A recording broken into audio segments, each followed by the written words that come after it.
at a much, much higher level.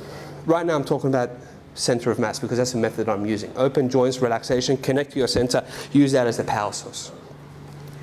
I think if you relax more and more, much above my level, what he was doing was energy. Now, just on that subject, sorry, it's a very long video, but just on that subject, a lot of people say, you know, internal, what? So, look, I was the biggest skeptic. I was doing bodybuilding, I was a bouncer, I was, you know, it was all hard stuff, you know, in Australia. And then, so I was a big skeptic. And then when I met him, the sheer power, I was very surprised. I was like, that's amazing. I've got to figure out what he's doing, what mechanics is he using. And then that's the thing about Siegel. He never talked much about chi at all. If I was able to do what he was, every chance I get at a dinner party, I'll be, hey, feel this, feel.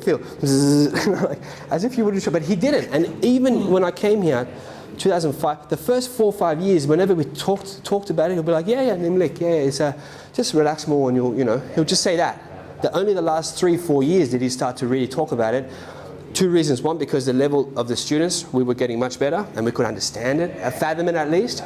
Second thing, I think, because he knew he's dying, so he had to get stuff out there and have it filmed and all that. Do you think in his past he's tried to talk about it to people? Nah, he never talked about it. Or talking to all his students, he never talked about it. And I wonder if it's because people will be like, but then he would do it. He'll be like, like the story of the butcher in that Ip Man's photo there, that he could pick up like half a carcass, of a cow and put it up on the thing. He was a little short guy, but it was just like that, and to slaughter the cow, he would grab him by the horns and he'll just go like that and flip the cow to the side so they can sleep. So this guy was so it's all this kind of movement.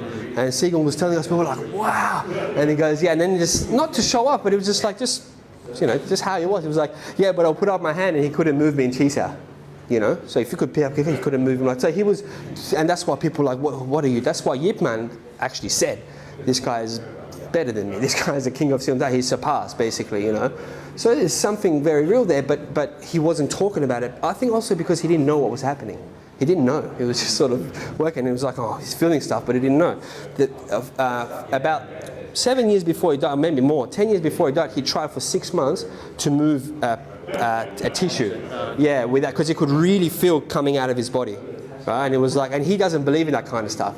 Like people turning off TVs, he always jokes, laugh about, or candle, people going like that and turn off the candle. He goes, they're just using, they go like that. They use the air from the nose to turn it off. So he's like a non-believer. But he was feeling stuff coming, and he tried to move a piece of tissue, and he said he couldn't do it. 6 months. Maybe if he had more time, but he tried for 6 months intensively. Because he couldn't do it, he's like, no, it can't be done. Because that's how much he believed in what he could do. Because he never felt Tai Chi masters anyone. He never felt anyone that could give him trouble, let alone stop him. So the energetic stuff is real. So what I'm talking about you don't need connection to the ground in that way to push off is true. Like what I'm doing is, again, I'm not that good, but I can prove it. Whoever's coming here from overseas, they say, yeah, okay, I want to. Yeah, the big guy that came, the Tai Chi dude, he was very good actually last year. And he was saying, you talk about it, other people talk, Sergio talks about no force from the ground. Because I don't believe it. How? And after a couple of private lessons, it's like, I still don't get it, but okay, it's happening. I still don't get how. But my way of explaining now is that you use a center of mass. That's my way. Next level is energy. I can't talk about that because I can't do it to demonstrate it, so I don't want to comment on it, But there is a next level after this. So all this video was to propose that there is another way of thinking, the way you're using your Cham Kyu. Now there's different exercises that I come up with. I'm working on an online course. You can look on an online course for the exercises. Because the reason I'm making the course is because a lot of people globally are saying, how do you do this? How do you do that? Honestly, I spend at least 15 to 20 minutes every day answering questions. And for the ones, for the hundreds of thousands of people that I've dealt with, you guys know, it's becoming quite hectic because I don't know who I'm answering to and if they appreciate it or if they put it to practice. So the whole point of that is to make a little community. So using the same language, everyone knows, even when I do workshops, everyone knows that language, all that kind of stuff. That's the main reason of making it. I want to make it cheap so everyone can afford it, but yeah, I'm going to start making the course to really get it out there. The stuff works, guys. It's real stuff. It's not fake. You want to see on sparring? I'll make some sparring videos, put it up. You want to see it, whatever? Again, I'm not that good, but I'll show it. It works in all those aspects. Yeah. Footwork stance. Any questions? Does it make sense? Makes sense, yeah, absolutely. Questions as such, and you went through quite a good bit of it. Yeah. So that's the thing. So later on, what Seagull was doing when we held him up from the elbows, feet in the air, he was tapping to his center. So we're holding him off the ground, legs dangling, old man legs dangling. We hold him up at the elbows, two people, and then he would just move his center down. His center of mass would just move it down, and you drop down with him. Because what? If I'm holding this is fine. I'll hold this all day, right? But what if I was holding this? It had the same mass, but all the sand or the material in there was a little bit further up. And then as I'm holding it, it suddenly moves down. That's how I explained it. It's still 30 kilos, but it moves inside, and then you have to go down. If I throw a bag of cement at you, you can pick it up and hold it all day. If I throw it at you, you have to go like that. That's what he was doing when we were holding, or in all his movements. So when you say he moved his center inside, dropped down. Yeah. What do you mean by that? Because the concept of moving from your mass and everything being connected in that sense makes perfect sense. Yeah, it's the same thing. Every object has a center of mass, right? So if this is Seagull, that's his center somewhere here, wherever it is, he would think and focus an intent of moving that point downwards. So physically, he would do this. But because it's a tangible thing. When you figure this center of mass is an airy-fairy thing. Every object according to gravity. That's why if you're up in the air, it still works. Because you're still way the same, right? The thing that's hard to grasp is how you move that thing. It's not... It's hard to grasp because for people that haven't felt it. If you haven't felt it, it's just a concept. What do you mean your center? As soon as I move, I have to, anatomically, I have to go shift to this and push off this one, right? But how can you? The other thing I was going to say, there was two things I was going to say. One thing hang off here and he would walk, right? The other thing, which was more impressive for me, is he would walk. So if you push me on the side of the shoulders as I walk past, right? So I'll walk in a straight line. And my aim is to get to there, and then you push me that way. It's quite hard. Somewhere like that. Yeah. This happens to every single person that I've done it with, right? Now, I swear to you, this was real. He would think, okay, ready, boom, like that, and it will move. And we would push him. Now, I can't do it, but why can't I do it? Because I can't, again, I'm using majority tension and the other method, right? But imagine you could hold the pelvis and spine, you grab it with your mind, and you just move that forward, and then every mass is hanging off it, like a coat hanging off a coat hanger.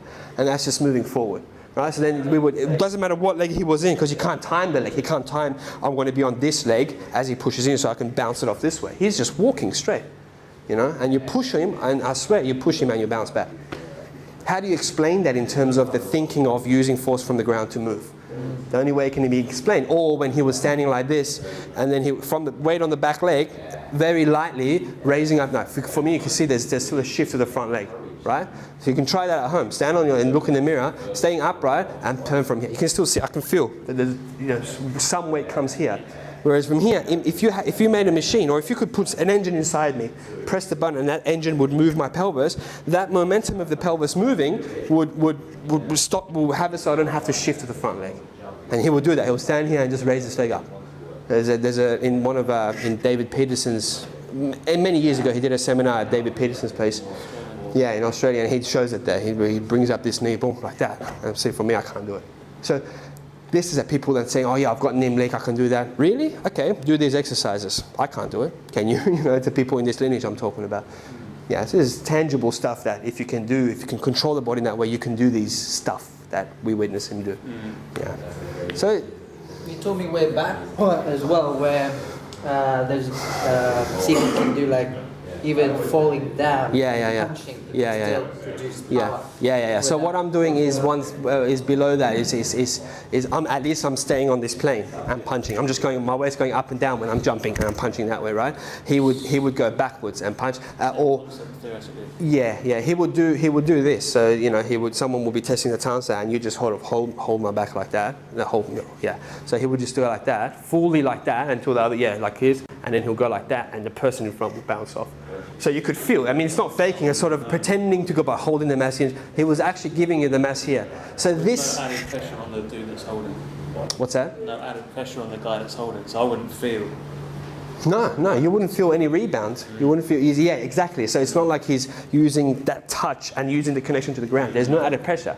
You're just holding him like that. You just feel that he's falling into you, and then you just see the other person bounce back. So this is much beyond what I'm doing. That's an energetic side. That's why he would say using the energy. In terms of the chi stuff, it's tangible. There's videos I've put up, but I don't know if you guys felt it in the seminar, but you could hold his arm, you could hold his bicep, his thigh, and he would go, okay, this is like little spiders running through, and then he'll go, okay, now I'm going to make it go that way, and it will go that way.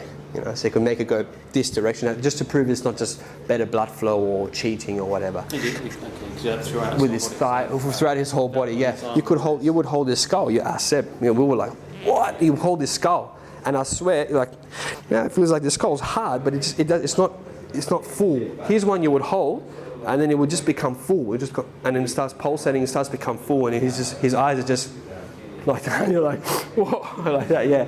So imagine you put it on there, boom, you hit someone.